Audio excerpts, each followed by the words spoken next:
So thank you everyone for joining us today for the third Geoscience in Context seminar. My name is Natalie Forrest and I'm about to start my 4th year as an undergrad in the department. And today I'll be co-hosting with Charlotte Spruzen, who's also a 4th year student, and Laura Wainman, who is an incoming 3rd year. Before we get started with the seminar, I will just hand over to Laura, who's going to outline our code of conduct. So, Laura. Thanks, Nat. So just a reminder that by participating in today's seminar, you're agreeing to abide by the Geoscience in Context Code of Conduct. The full details of this can be found online on the webpage, but I just want to highlight a few key points. So the first is that this seminar is a harassment-free environment and that all attendees should be treated with dignity and respect. So no racist, sexist, homophobic, ableist or other discriminatory language will be tolerated. Post the seminar, there'll also be a chance for discussion, and we want this to be an open and productive space, committed to sort of mutual learning. So we'd encourage everyone to engage with active and respectful listening, and in disagreement to criticise ideas rather than individuals. To respect the chair and their decisions, so we're here to ensure that everyone, especially from those belonging to less well-represented groups, has the opportunity to speak. And then also a reminder that no photography or recording is permitted. There will be an official recording made, which will be published on the website and the Facebook group, but no other forms of recording are allowed. And of course, if you have any questions or concerns, please drop any one of the seminar organisers a message and we'll pass it on to the group. Cool, thanks. Okay, great, thanks Laura. So on to today's seminar. So I'd like to introduce Dr. Sam Giles. Sam completed an MSci in geology at the University of Bristol and a DPhil in paleobiology at the University of Oxford. She is currently a Royal Society Research Fellow at the University of Birmingham, and her research uses X-ray imaging to unlock the anatomy of living and fossil vertebrates, especially the early history of bony fishes. Her talk today is titled Fieldwork in Context, Challenges and Opportunities, which follows Sam's long-term work to try and improve diversity in STEM, particularly underrepresentation in the geosciences. So fieldwork has long been seen as a key way to learn many geological concepts. However, it can be considered to be exclusionary in nature. A major aim of the seminar today is to start a conversation about some of the major challenges of fieldwork and to present ideas of how we can make fieldwork more accessible and inclusive in the future. So with this in mind, Charlotte, Laura and myself would like to lead the discussion at the end of the seminar, and we are happy to take questions or listen to relevant ideas. These can either be privately messaged to us, preferably to Charlotte, or placed in the main chat at the end of the seminar. So without further ado, I would like to invite Sam to take it away. Okay, thank you. Great. Thank you very much for that introduction. Can everyone see my screen okay? And I'm just going to give you a warning that my internet connection is a bit unstable because it's windy. So if I drop out, just bear with me and I should be able to reconnect on a different line. So thank you very much to the organisers for inviting me to speak today and for everyone for coming. I think this is a really great and important series to be running, and hopefully I can kind of provide a bit of food for thought on some fieldwork and introduce you to some of the research that is ongoing in this area.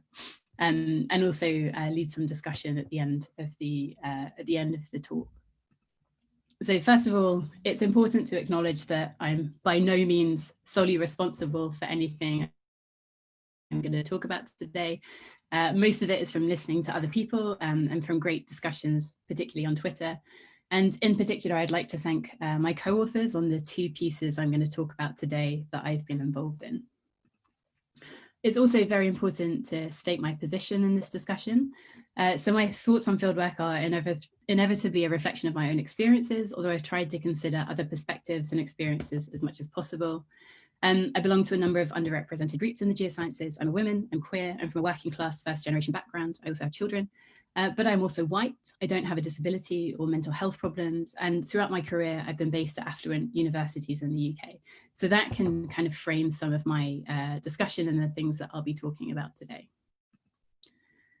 I just want to give a kind of quick insight into my background. I'm very much not a kind of scholar in this area, and through this talk I'm going to try and highlight some of the people who do work extensively in this area and point you towards their works and their resources. My first exposure to fieldwork was as an A-level geology student. Thankfully, no photos from this period remain, but here are some equally embarrassing ones from when I was an undergrad. I wasn't an outdoorsy sort of person. I'd never been camping, and my overwhelming memory is just being miserable and having wet feet because proper walking boots were too expensive for me to buy. So I did the thing where you put your feet in plastic bags and put them in the shoes, which is never a comfortable thing to do. When I started uni at Bristol, I was lucky enough to be awarded a Great Western Scholarship, which was awarded to people from low-income backgrounds studying geology. And this meant I was able to buy semi-decent field gear, although I still really had no idea what I was buying. And it also meant I could afford the trips because we had to pay for the bulk of them when I was an undergrad, and it would have been impossible to do that without the scholarship. I struggled a bit through undergrad field trips. I was normally the person at the back of the group who got there after the introduction and the kind of discussion had started. I never really felt like I got the sense of things fitting together when I saw them in the wild, which is what people often talk about with regards to fieldwork. And then in the summer after my undergrad, when I was about to start my PhD, I was given the opportunity to do fieldwork in Mongolia with Martin Brizeau at Imperial. And I really enjoyed this. We were looking for early Devonian fossils. I understood the geology and we had a great time.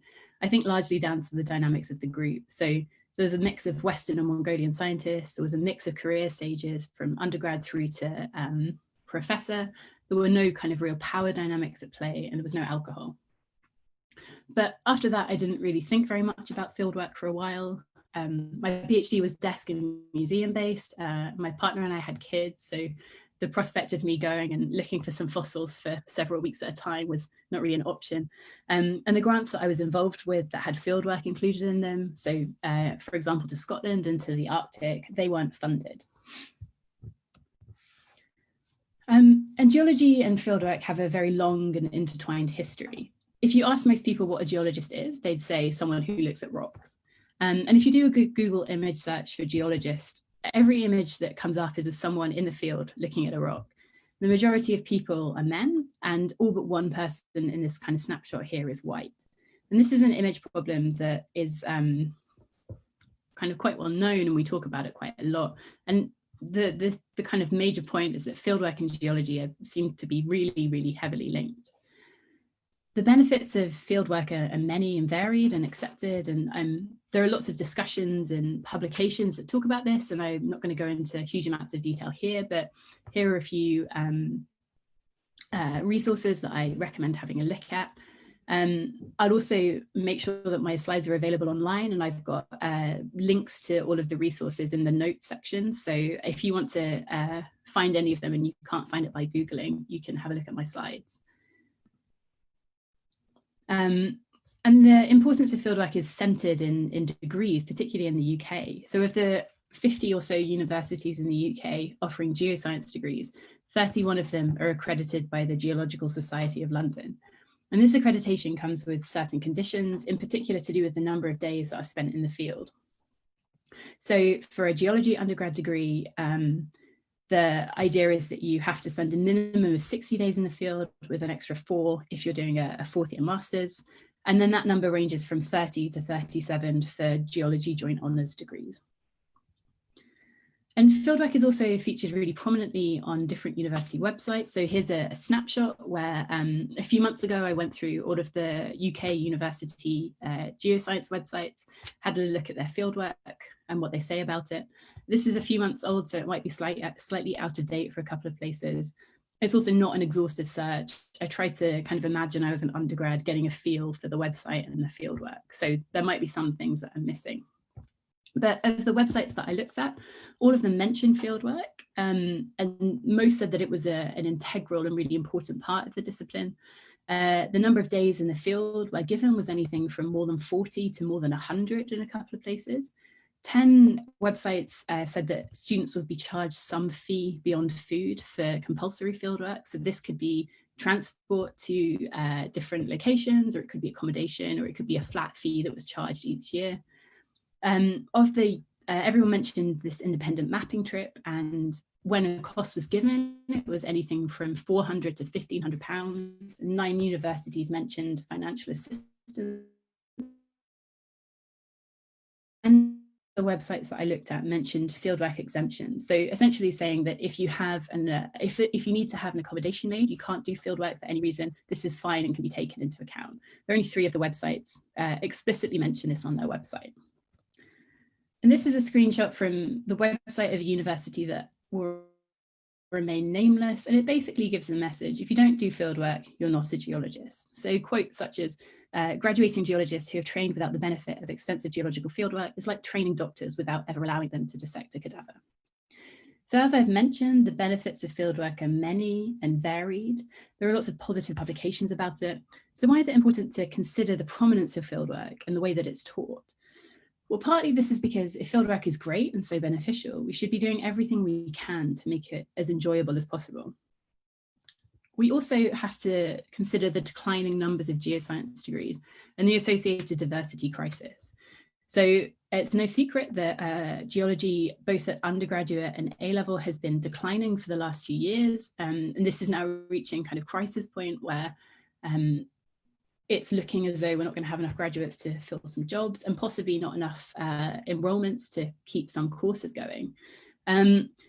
So in order to kind of increase numbers, it's likely that as a discipline, we have to diversify into demographics that are currently underrepresented in the discipline. And it's important when we do that to think about what barriers are stopping those underrepresented demographics from taking part in geoscience in the first place. I also want to touch on a couple of things from the literature that I mentioned. So all of these papers have an overwhelmingly positive response to fieldwork. It's worth thinking that many of these are likely to show some kind of survivorship bias. So the people who don't enjoy geoscience, who don't enjoy fieldwork, have already been filtered out. It might also be that those people were not given the opportunity to do fieldwork in the first place, so their voices aren't heard. There's kind of limited intersectionality in these papers. Studies typically consider gender and possibly previous exposure to fieldwork, but not much beyond that, although there is a fantastic body of work looking at accessibility for disabled geoscientists, which I'll talk about in a minute. Also, many studies are carried out in the US, where the role of fieldwork is very different. So rather than the UK model, where there are multiple compulsory trips throughout the degree, typically there might just be one capstone course at the end of the degree. And as I said, there are a few studies that kind of cover the negatives of fieldwork, but we all know that there are copious kind of anecdotal pieces of evidence, and there's a huge amount of discussed experience, and those voices are not really being captured in the literature.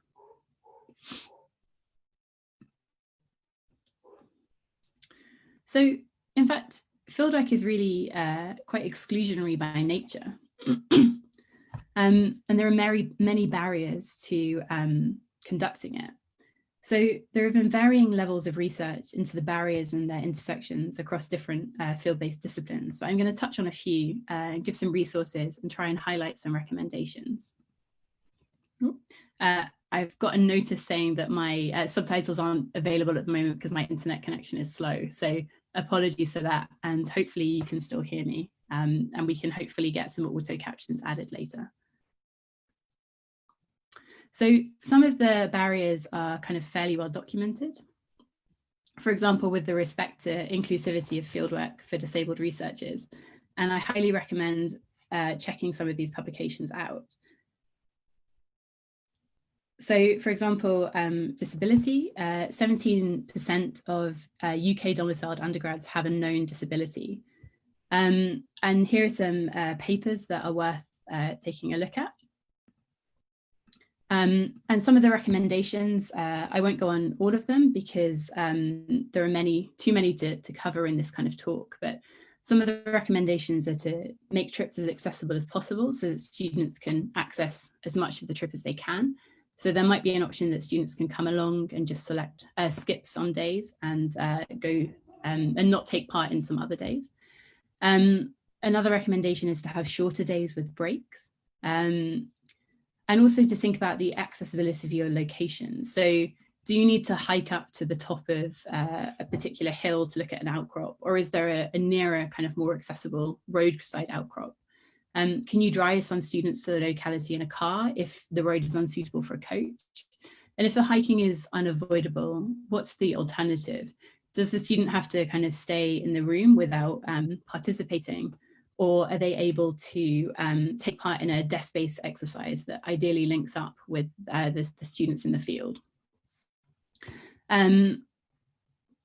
If possible, pace your excursions to the slowest members of the group, and don't start your explanation until kind of everyone is ready. And don't shame people for being. If someone gets there 5 minutes after everyone else, don't say, oh, so-and-so is finally here, so we can get started. And another recommendation is to not have evening work, to make sure that there's plenty of downtime. There's also been some research done into the impact of mental health in the field. So some of the recommendations are to let students know what's coming, to make sure that they are aware of what's going to happen, and by means of a detailed daily itinerary.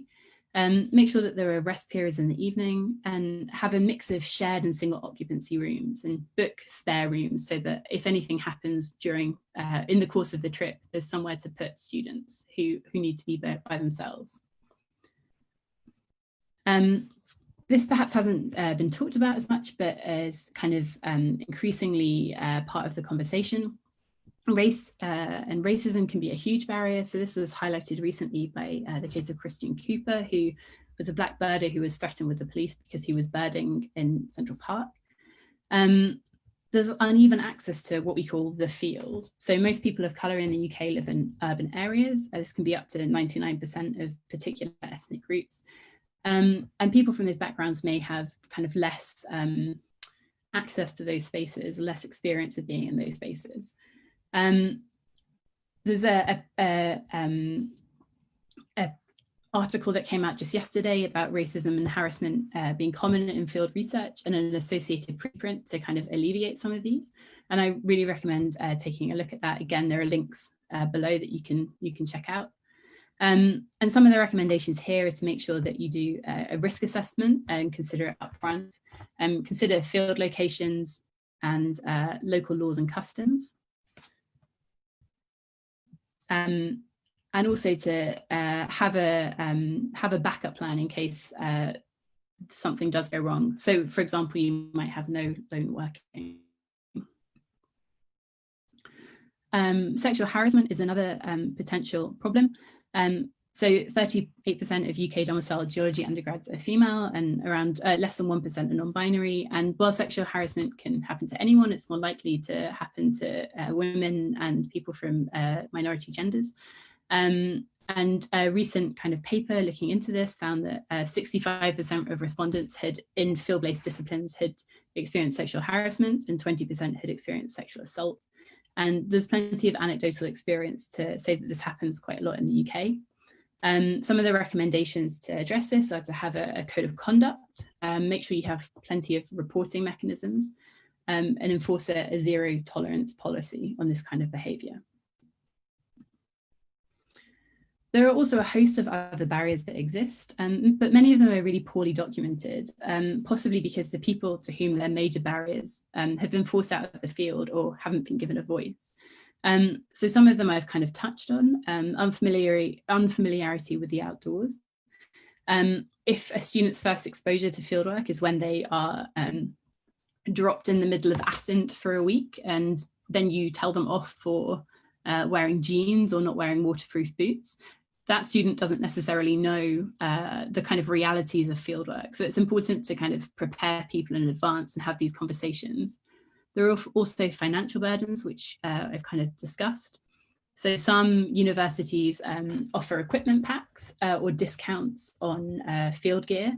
There might be the option to have a kind of amnesty where outgoing students or staff who don't do fieldwork anymore can donate old pieces of equipment that they no longer need. We've talked about how fieldwork it can be very physically and mentally demanding. There's a kind of odd saying that the best geologist is someone who's looked at the most rocks, and there's certainly a kind of perception that the best field trip is one that includes as many localities as possible. But if your students and staff are tired from traipsing to different localities, there's not going to be time to focus on all of the different things that you're seeing, and to really take everything into account and synthesize it.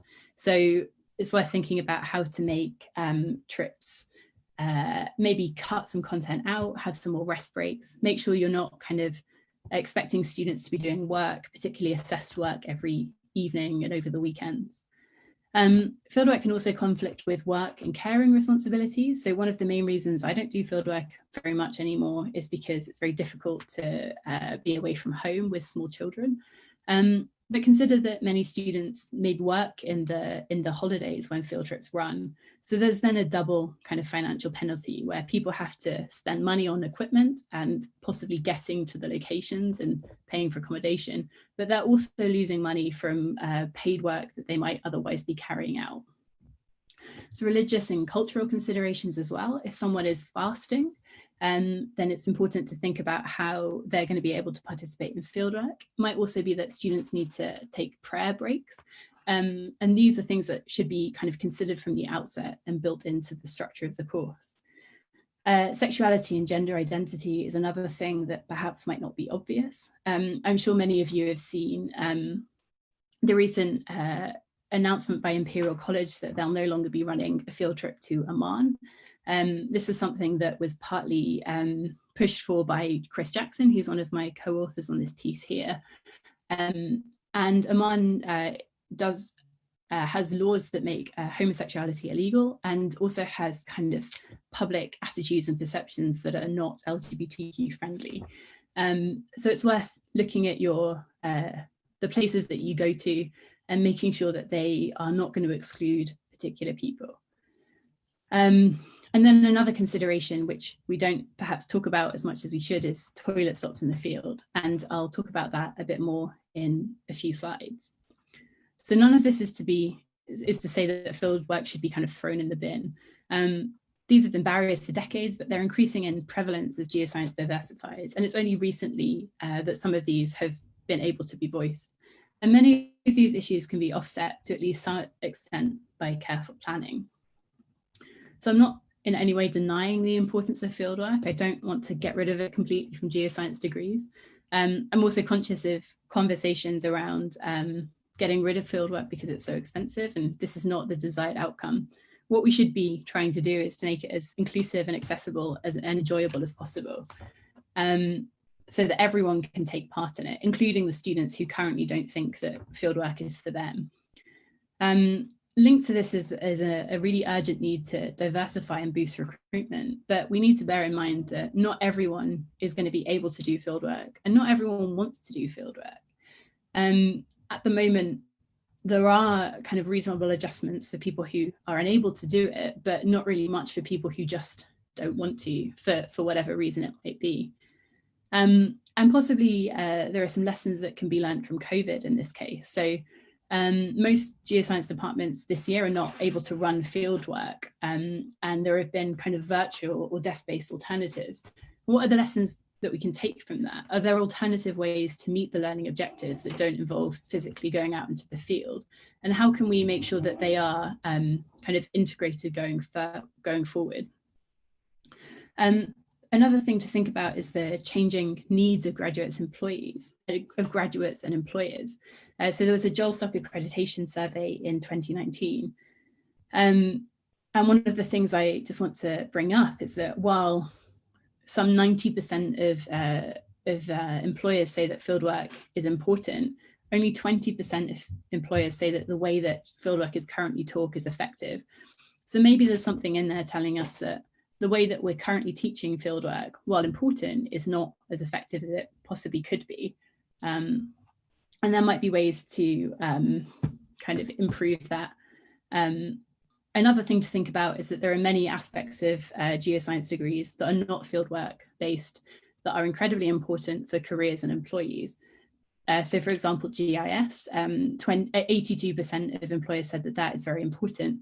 But again, only 28% said that it was currently effective in their undergrads, in their employees. So we need to think about how to improve that. So throughout the talk, I've put some resources, and hopefully you can go back and look at them. There's just a couple more that I wanted to highlight here. So the Advanced Geo Partnership and Diversity in Geoscience UK and International are both fantastic websites that have got a huge amount of resource that are around kind of diversity in geoscience more widely, but also have particular things to do with fieldwork. The GeolSoc has run 3 kind of meetings looking at, I guess, kind of partly the place of fieldwork, partly the future of geoscience, and partly barriers to inclusion. And these are all hosted on their website, and you can go and take a look at the resources. Again, I've got links to them in the PowerPoint. And something that I want to kind of go into a bit more detail now is the kind of question of toilet stops in the field. So a few months ago on Twitter, well, a few months ago, I was getting ready to teach on our undergraduate course to Spain. And we'd had conversations in the department before about discussing toilet stops in the field. But there was no kind of lecture given to students. It wasn't kind of necessarily talked to them up front. So I did a kind of Twitter poll, because that's what I like to do in my spare time, and asked who kind of talks to their undergrads about going in the field, and specifically about having a period on fieldwork. Because while it might be one thing to say, oh, well, I suppose that you will have to do a wee at some point, it's seen as a lot more kind of difficult or embarrassing to say, maybe you'll have to change a tampon, and that's something we need to talk about. So the results basically said that most people did talk to students at some point, but only 12% of respondents had a kind of formally mentioned it in a lecture. Most people would talk about it informally in the field. And the burden of that discussion, and also on carrying emergency pads and tampons for students, disproportionately fell on female and gender minority staff, who are already in a minority in geoscience education. So out of this, I had a kind of ongoing conversation with some other members of staff and students in my department. And we updated a toilet stops in the field primer that had previously been developed, and we just kind of expanded it a bit more, and then sent it round to kind of all of the geology departments in the UK. So hopefully your head of school should have forwarded this to you, and if they didn't, then I'll send it again. But the primer is, the purpose of it is basically because most institutions don't have guidelines surrounding toilet stops on field trips. There tends to be reluctance to discuss it. It's seen as embarrassing or not necessary. The kind of one of the most common bits of pushback I got was, well, everyone knows how to go to the toilet in the field. But if you have never been camping or you've never done fieldwork before, you're unlikely to actually have thought about it until you get dumped in the middle of Ascent for 8 hours and you have to figure it out on the fly. And this can lead to people not drinking enough water and possibly getting dehydrated or getting urinary tract infections as a result of this. So the purpose of the primer was just to put together some resources that people could bring up in lectures and also share with their students. I won't go through it in detail, but the key recommendations are to not assume that this isn't a problem. Just because no one has ever come to you to say, I don't know how to go to the toilet in the field, doesn't mean that it's not a major concern. Don't be embarrassed about it. Everyone needs to do a wee. It's not something that we shouldn't talk to students about. Make sure you talk to the whole class up front. Don't kind of separate out some students to talk about, especially when it comes to things like tampons. You don't know who in your class menstruates and who this is likely to be an issue for. And consider that toilet stops have other purposes as well. So some people might have particular disabilities that mean that the toilet stops are important for them. People might use those times to take medication or have injections. So try and seek out proper toilet facilities where possible. This obviously isn't always possible, but it often is. Don't separate the class into boys and girls, because again, there might be trans or non-binary students for whom this will cause problems. And it's also worth carrying sanitary supplies. So I had a fantastic train journey from London back to Birmingham, where I put together a series of packs, which we then put in our first aid kit. So each pack had 5 Ziploc bags, 4 tampons, 3 sanitary pads, and a pack of tissues. And then I put these in our first aid kits, and we could give them to students if necessary. A major caveat with the primer is that it's far from exhaustive. There are lots of people and perceptions and backgrounds that we don't mention in there. And we're hoping to kind of expand it a bit to introduce some of these perspectives. And the other thing that we've got in the primer is a kind of sample itinerary. So I talked before about the importance of making sure that students know what's coming. So this is a sample from one of our first year field trips to Northern Ireland. So we give the location and a link, including grid references. We've got an overview of the main rock types and features. We give the objective and activities, what kind of assessments. And then we have a logistics box where we say how far away from the accommodation it is, how far from previous stops, whether there are toilet facilities, how long we'll be there, any kind of safety notes. And then we try as well to give the students an idea of when we'll be leaving in the morning and when we'll be getting back in the afternoon. So I've only really talked about fieldwork in the context of undergraduate degrees, but there's actually a huge body of literature and a huge amount of kind of other considerations that we need to think about when we talk about fieldwork. So fieldwork has a kind of traditionally quite problematic background. It has a very colonial history.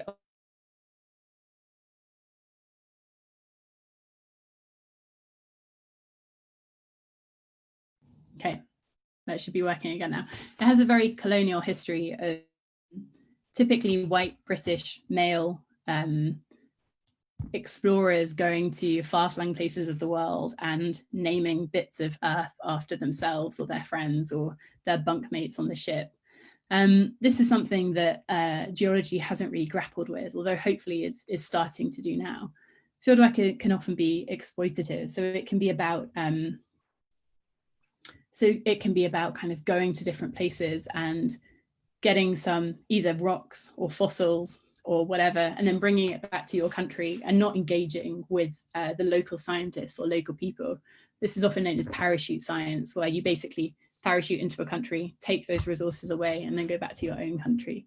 And another kind of consideration is what we think about when we talk about fieldwork. We normally think about going into the field, so going to some remote far-flung location, hiking for 10, 20, 30 minutes and looking at some rocks in a field or up a hillside. But it's important to think about other ways that we can showcase geology. So urban geology, looking at, for example, rocks in cities, looking at rocks that have been used in building materials, but also thinking about the geology underlying the cities that are built on, the geology that underlies the cities and how it's built on. And given kind of links to diversifying geoscience, some of these conversations are going to be really important to have in the future. So I've kept it to about 30 minutes, so there should be plenty of time for questions. Hopefully my connection just about survived, but thank you for listening. And yeah, I'm happy to kind of have a discussion about things. Thank you so much for that talk, Sam. That was fantastic. I have a few questions that have been sent in already, but if anyone else has any questions, just send them to me or post them in the chat and I can